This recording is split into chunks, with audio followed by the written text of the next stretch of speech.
했습니다. 뭐라고 나요?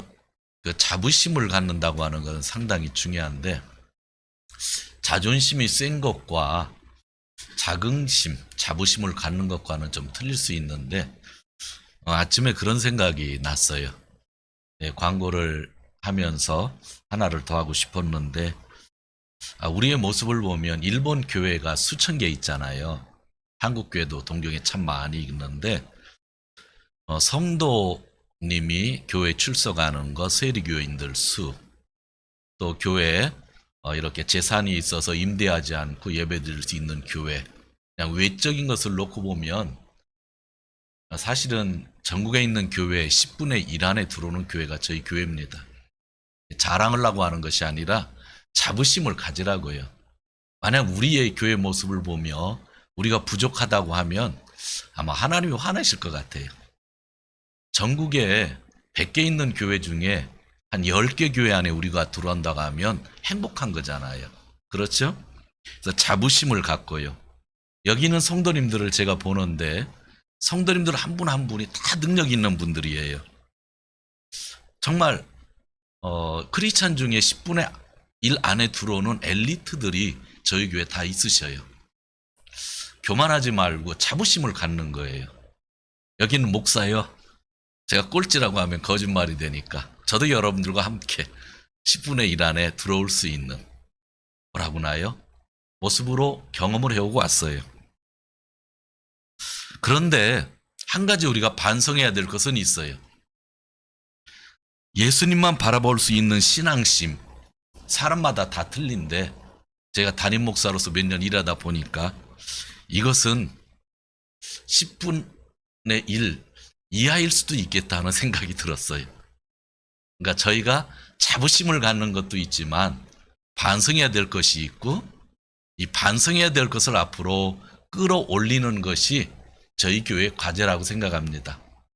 자부심을 갖는 걸 끌어올리는 게 아니라 반성할 것들을 끌어올리면 좀 바란스가 맞을지 않을까 하는 그런 생각을 해보고요. 저도 여러분도 교회에 대한 자부심을 가졌으면 좋겠어요. 그리 대신 우리가 부족한 것들을 하나하나 우리의 자부심과 거의 동일한 수준에 맞게끔 만들어가면 어떨까 하는 그런 생각을 해보았습니다. 광고는 이 정도고요. 그 밑에 있는 오늘 장로 추천 권사 선택에 대한 기준은 사무총회이기 때문에 설교 말씀 안에서 제가 흐름으로 설명을 드리도록 하겠습니다. 하나님 말씀 보도록 하겠습니다. 마태복음 5장입니다.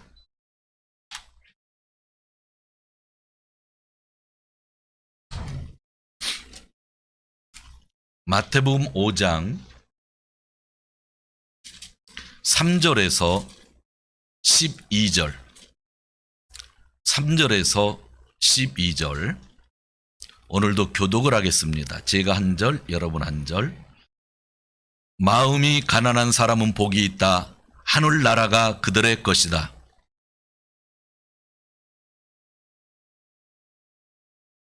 온유한 사람은 복이 있다. 그들이 땅을 차지할 것이다.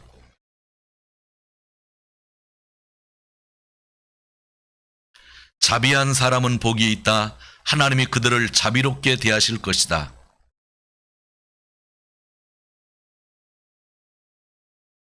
평화를 이루는 사람인 복이 있다. 하나님이 그들을 자기의 자녀라고 부를 것이다.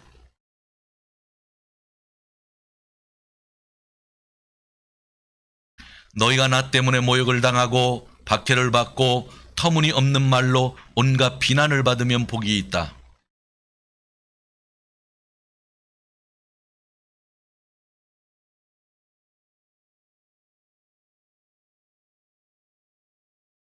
아멘.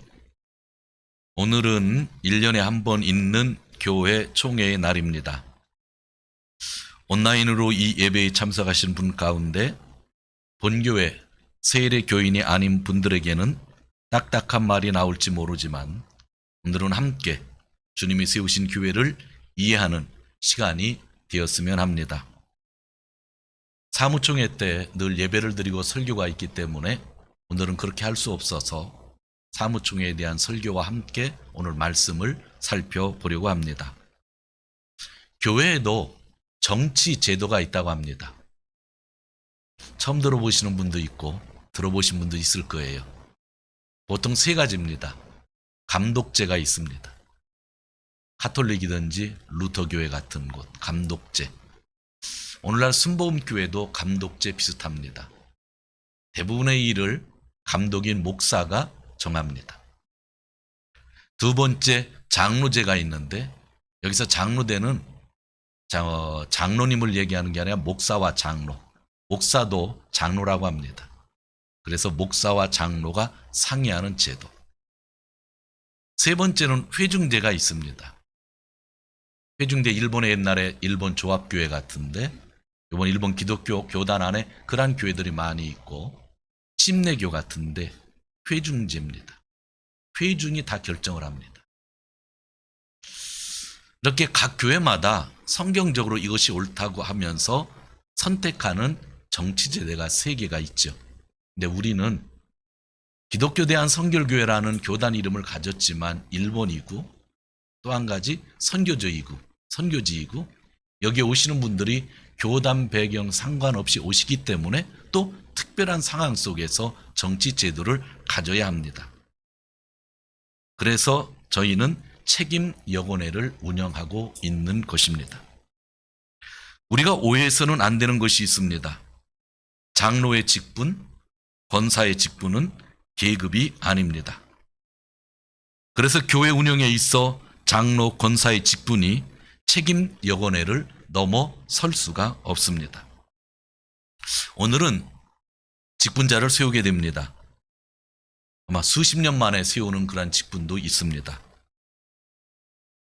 교회마다 기준이 또 다르고 저희 교회도 기준이 다릅니다. 그러나 제가 기본적인 기준을 얘기한다고 하면 성경 말씀이 늘 기준입니다. 그리고 교단의 법을 준수하며 이해를 해야 됩니다. 그리고 선교지 1번이라고 하는 우리 교회의 상황을 또 보여야 되고 중요한 것은 담임 목사의 목회 철학을 반영하고 있습니다. 다른 교회에서 집사를 하던 분이 저희 교회에 오시면 그 직분을 그대로 인정하여 전입 집사로 1년을 봉사한 후 집사로 임명합니다.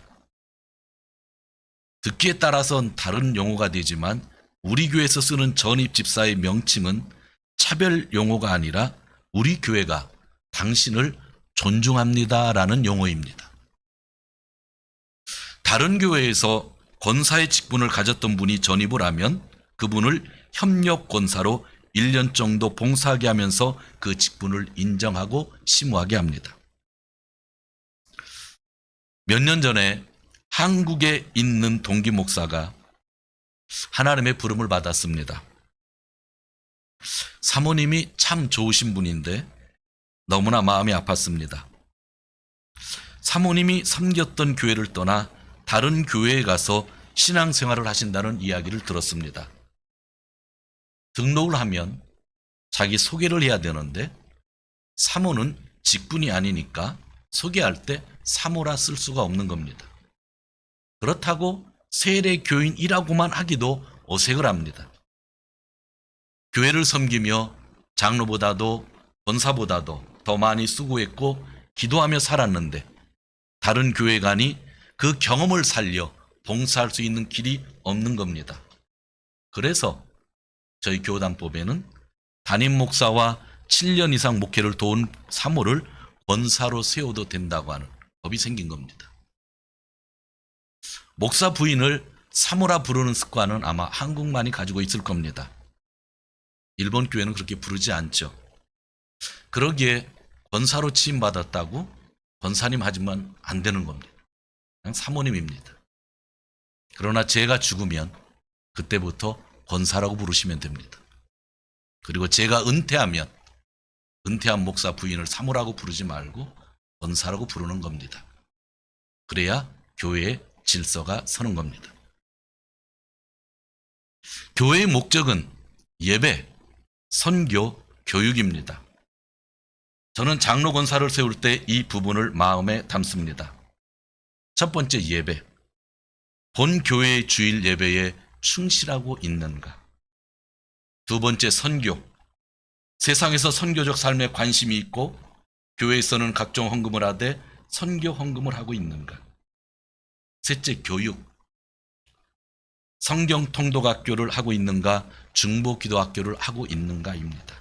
여기에 이 세 가지는 변하지 않는 일입니다. 여기에 저는 목회 30년을 통해 배운 교회에 대한 이해, 선교지 일본이라는 상황, 그리고 우리 교회의 상황 등을 고려합니다. 헌법을 보면 35세 이상은 장로가 될 수 있습니다. 그런데 현재 우리 교회는 장로 권사는 60세 정도는 되어야 좋지 않나 그런 생각을 하고 있고, 물론 한두 살 차이는 인정을 하려고 합니다. 오늘 제가 추천하는 2명의 장로 후보는 첫 번째, 주일 예배에 충실하고 있고, 두 번째, 선교에 관심이 있으며, 세 번째, 2016년 성경 통독학교를 저와 6개월 동안 같이 했습니다. 주일 오후에 그 힘든 시간에. 그리고 2017년에는 중보기도학교 4개월을 했고, 2017년 11월 23일에는 1일 수련회라고 해서 차를 몰고 이 교회 저 교회에 가면서 많이 배웠습니다. 그러면서 특히 교회가 어려움을 당할 때 어떠한 반응을 보이는가, 저는 그것을 중요시합니다. 갑자기 코로나19의 상황과 예배당 통합의 건은 저희들에게는 수십 년 만에 겪는 위기적인 상황이 될 수도 있었는데, 위기가 아니라 더 좋은 기회가 될 수 있었던 것은 이때 협력해 주신 분들이 있었고, 그 협력을 저는 아주 중요하게 생각합니다. 저는 온라인을 이용하는 예배를 적극적으로 이해하는 사람 중에 하나입니다. 절대로 반대하지 않습니다. 잘 사용해야 된다고 믿는 사람입니다. 그러나 온라인을 이렇게 이용하기 위해서는 기본적인 스텝이 필요합니다. 저 혼자는 온라인으로 설교를 할 수 없고, 그동안 1년 내내 온라인 설교가 된 것은 스텝들이 도와주었기 때문에 가능한 일입니다. 그런데 이러할 때에 장로와 권사는 교회 스텝의 마음이 있어야 된다고 저는 믿는 겁니다. 즉, 스텝과 한 자리에 있는 것이 장로가 될 사람이고 권사가 될 사람이라는 겁니다. 이것은 차별이 아니라 그런 스텝의 마음을 가지고 교회를 섬겨야 된다는 겁니다. 이번 장로 추천과 권사 선택에 있어서 저의 약점이 있습니다. 그것은 이분들을 제가 5년 동안만 보아왔다고 하는 겁니다. 지난 수십 년간 있었던 일들, 수십 년간의 인간관계는 여러 사람에게 들어도 저는 잘 이해를 하지 못합니다. 없었기 때문에. 그래서 이것이 저의 유일한 약점입니다. 5년밖에 보지 못했다는 겁니다. 그래서 오늘 앞으로도 적용할 수 있는 기준을 제가 주보에 실었고 이렇게 설교를 하는 겁니다. 앞으로 제가 있는 동안엔 이러한 기준을 가지고 좋은 분들과 함께 일하고 싶은 겁니다. 물론 모든 세례교인이 함께 다 그 자격이 있습니다. 제가 여러분에게 부탁하는 것은 십수년간의 아픔, 수십 년간의 인간관계를 넘어서 지금 주님의 몸 된 교회, 그것을 집중해 달라고 하는 겁니다. 그래서 오늘 모두가 사실은 기쁜 날이 되어야 합니다. 제가 설교하면서 이렇게 얼굴이 빨개질 필요가 없습니다. 그죠?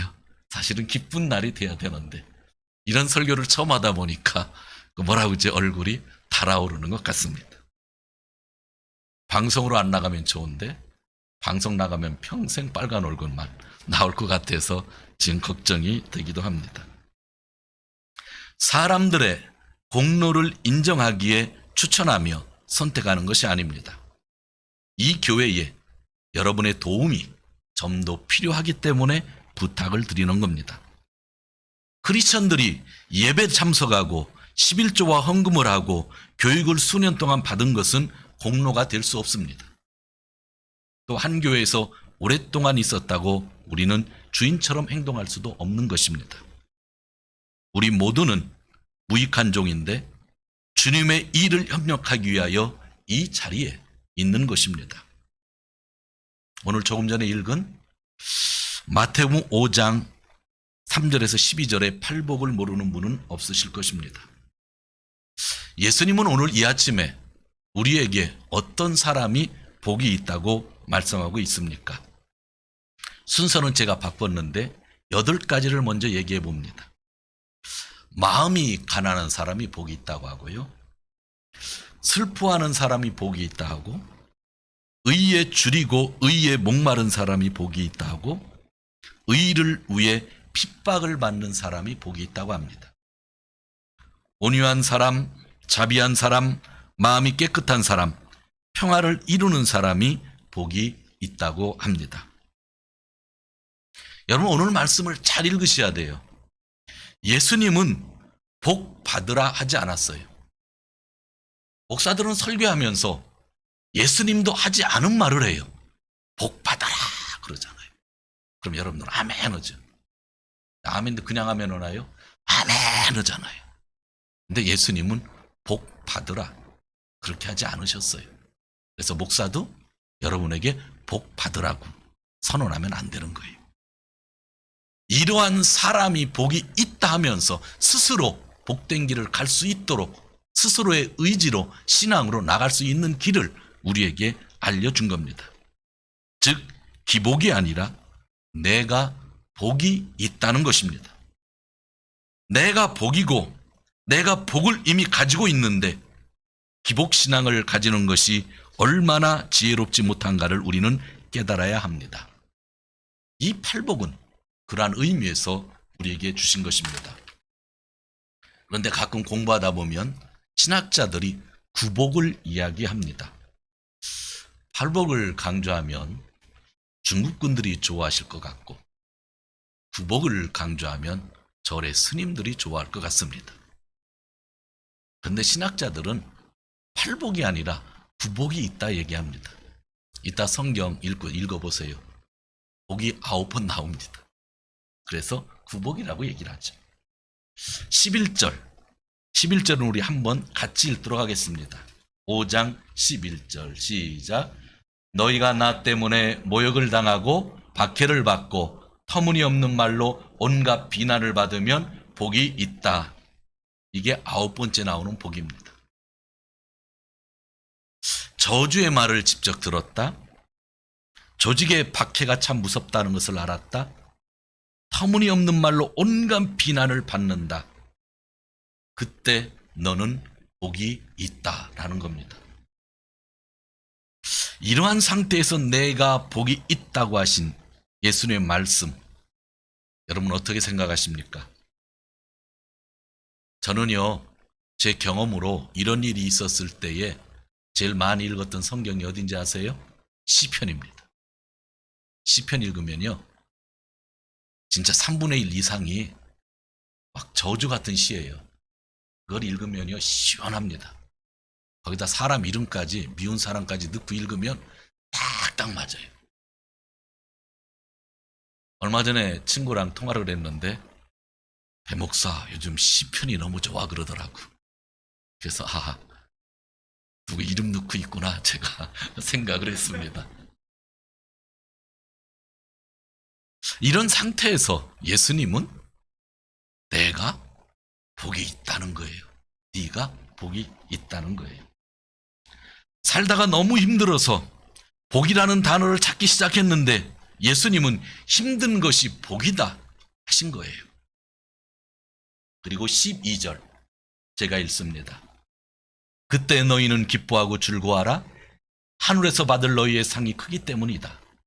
너희보다 먼저 온 예언자들도 이와 같이 박해를 받았다. 여기 있는 배명덕 목사는 모욕과 저주를 받고 박해라는 밖에 많이 받아봤습니다. 그리고 기억도 없는 일들에 대해 나쁜 일을 지금도 종종 듣고 있습니다. 생각하면 화가 납니다. 천국 가기 전까지는 화를 낼 생각입니다. 그런데 12절 말씀이 걸리는 게 있어요. 기뻐하라. 크게 기뻐하라. 그래서 제 배명덕이라고 하는 사람의 인생의 최대의 과제가 이 12절입니다. 11절까지는 그러니까 제가 시편의 저주의 시를 읽겠다고 그렇게 암송하듯이 읽는데 12절이 없었으면 참 좋았는데 12절 기뻐하고 크게 기뻐하라. 제가 제 인생의 문제를 해결하고 여러분에게 설교하는 게 아니라 여러분과 똑같은 과정에 있으면서 지금 예수님의 말씀을 증거하고 있는 겁니다.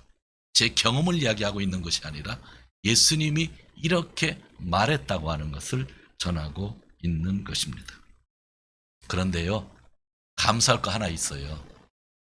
기뻐할 것은 있어요. 목회하면서요, 이렇게 성도님들 얼굴 보고 설교할 때가 제일 기뻐요. 여러분이 제 기쁨에 뭐라 그래요? 원천이 되는 겁니다. 전 그래서 이 시간이 좋아요. 가끔 설교 긴다고 뭐라고 하지 마세요. 제가 기뻐서 그런 거니까. 정말 여러분들 보면 너무 기뻐요. 그러니까 성도님들 보면 기쁜 거예요. 그런데 12절 후반절에 뭐라고 썼어요? 너희보다 먼저 온 예언자들도 이와 같이 박해를 받았다. 많은 사람들은 자기의 경험만이 특별하다고 생각합니다. 그러나 예수님을 따르는 길 안에 있는 사람들은 저를 포함하여 모두 동일한 경험을 한다고 합니다. 저의 고향이 경상도 충청도네요. 예. 거짓말을 시킬 수 없고 충청도입니다. 제가 고향과 고향 교회를 떠나온 지 40여 년이 지났는데 그 교회를 정식으로 방문한 적은 없습니다. 지나가다가 아들 보고 저 교회 내가 다녔어 한 적은 있는데 그 안에 들어가서 사람들을 만난 적은 없는 것 같습니다. 저는 그 교회에 대해 참 좋은 기억을 가지고 있어요. 지금도요, 시골이니까 아는 분들이 있는데 선배님들이 있고 또 제 친구들도 있는 거예요. 정말 만나보고 싶고 그 교회만 생각하면 마음이 그렇게 보고 싶다 그런 거 있잖아요. 그런 게 있어요. 작년 10월이니까 지금부터 3달 전입니다. 그 교회 담임 목사님이 돌아가셨습니다. 저는 알지는 못하는 분이에요. 담임 목사님은. 성도는 알아도 목사님은 몰라요. 순천향 병원에 입원했다는 교회 광고가 있었지만 그 주간에 장례식을 했습니다. 죽은 이유는 스스로 선택한 것입니다. 스스로 죽으면 지옥 갈 수 있다고 설교하던 목사가 스스로 죽음을 선택한 것입니다. 그 고향교회의 새로운 목사가 한 달 전에 왔다고 합니다. 이런 이야기를 들으면 너무 슬픈 거예요. 이 이야기를 저에게 전해준 친구 목사가 있었는데 제가 지금 그런 상태가 아닌가 할 정도로 제가 놀랬어서 너무 슬픈 거예요.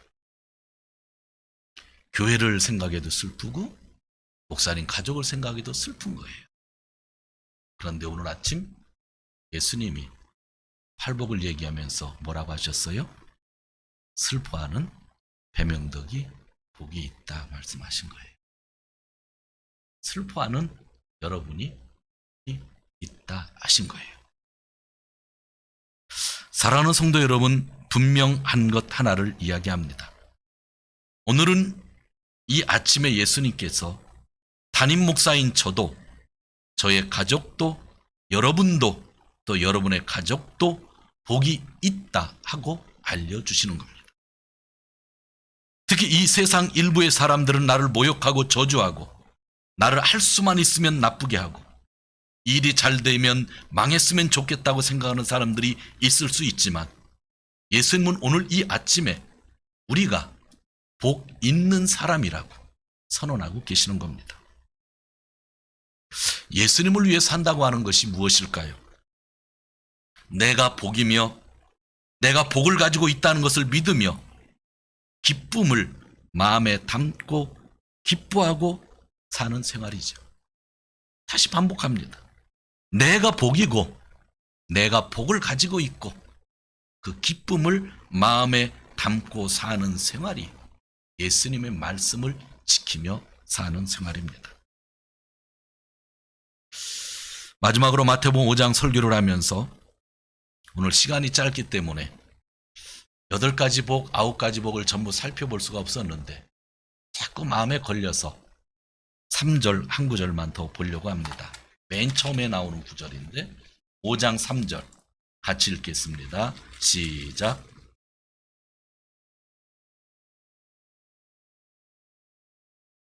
여기서 마음은 영을 이야기하는데 성령이 아니라 내 영, 자기의 영을 이야기합니다. 그래서 개역의 번역은 심령이 가난한 자라고 번역을 했는데 저는 이 번역이 더 좋다고 생각합니다. 원어적인 뜻으로 볼 때는 심령이 가난한 자입니다. 여러 가지 해석들이 있지만 그 뜻은 겸손한 자라고 하는 것이 타당합니다. 겸손한 사람은 하늘을 소유하고 온유한 자는 땅을 차지한다는 말씀이 팔복 안에 있는 겁니다. 성도 여러분, 한 가지 제가 질문을 해봅니다. 답은 안 주셔도 됩니다. 많이들 외로워 보셨나요? 외로움 때문에 고민하신 분들이 있으세요? 저는 교회 일을 하면서 종종 외롭다 생각을 해보았습니다. 특히 행사, 부활절 행사가 크게 있고 감사절 행사가 큰 행사가 있었고 성탄절 행사가 있고 난 다음에 성도님들이 집에 가시면 얼마나 외로운지 몰라요. 외로움이 찾아옵니다. 오늘 같은 사무총회를 하고 나면 외로움이 또 찾아옵니다. 뭔가 결단을 하여 발표하고 나면 외로움이 찾아옵니다. 어느 때는 너무나 수고하신 분이 있어서 전사님, 장로님 수고하셨습니다. 집사님 수고하셨습니다. 전화하고 나면 그때 본인은 더 외로움과 싸우고 있을 때입니다. 어느 때는 친구가 있고 어느 때는 가족이 있어서 더 외로울 때가 있습니다. 그래서 이번 주는 며칠간 혼자 있으려고 합니다.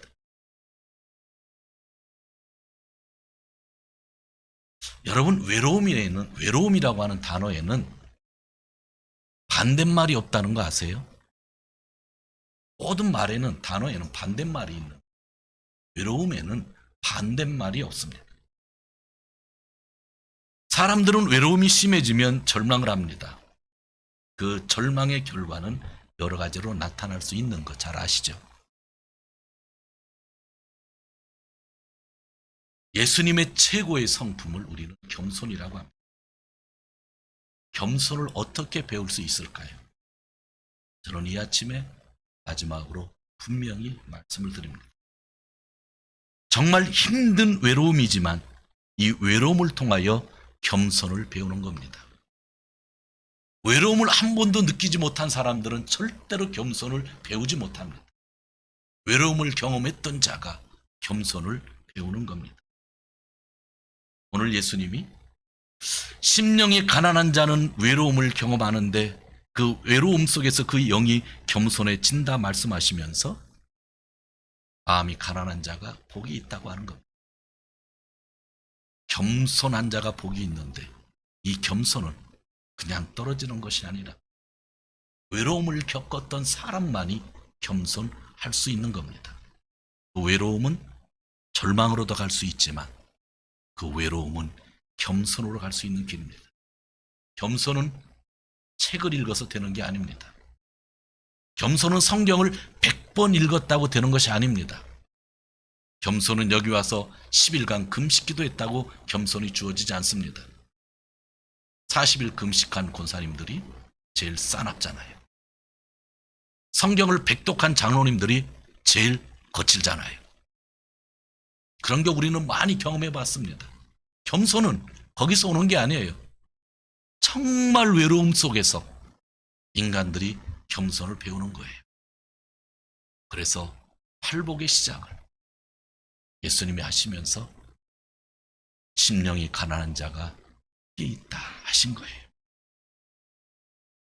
저는 크리스찬으로서 외로움을 겪고 있는 자들이 있다고 한다면 여러분은 복받을 준비가 되어 있는 사람이라고 분명히 하고 싶습니다.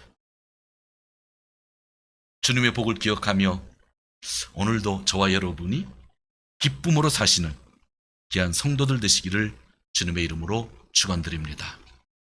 기도합니다.